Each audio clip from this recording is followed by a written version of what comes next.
Dengue আক্রান্ত হয়ে গত ২৪ ঘন্টায় আরও ৭ জনের মৃত্যু হয়েছে। এ নিয়ে চলতি বছর প্রাণহানি ছাড়ালো ৫ শতাধিক।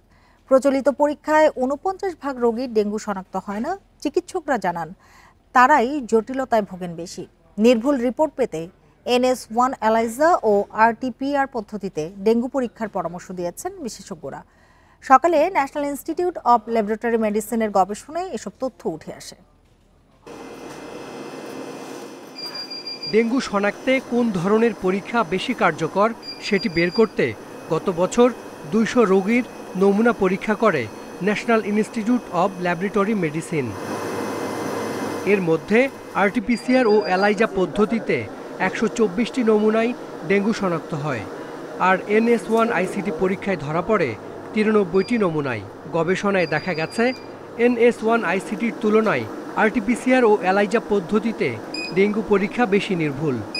ডেন 2 সেরোটাইপের হয়তোবা জিনগত কোনো একটা বৈশিষ্ট্য চেঞ্জ হয়েছে, যার জন্য ওই ডেন 2 সেরোটাইপের পেশেন্টগুলো NS1 ICTতে পজিটিভ হচ্ছে না। তো যেহেতু ডেঙ্গুর ট্রিটমেন্টে আসলে এমন কোনো পার্থক্য নাই, পজিটিভ হোক নেগেটিভ হোক আমরা CBC করলেও জানতে পারবো, কিন্তু তারপরও কেউ কেউ তো কনফার্ম হতে চায়। এই কনফার্মেশনের জন্যই যখন NS1 ICT নেগেটিভ আসবে তখন আমরা NS1 এলাইজা করার পক্ষে।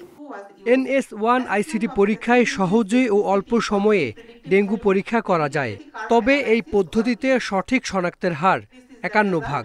ফলে অর্ধেক রোগীরই ভুল রিপোর্ট পাওয়ার শঙ্কা থাকে। এতে চিকিৎসা দেরিতে শুরু হলে রোগীর মৃত্যু ঝুঁকি বাড়ে বলে জানান বিশেষজ্ঞরা। যতগুলা সার্কুলেট হচ্ছে ভাইরাস, তার মধ্যে একটাই ভাইরাস যেটাতে প্লাটিলেট কাউন্ট কমে যায়, দ্যাট ইজ দ্য ডেঙ্গি।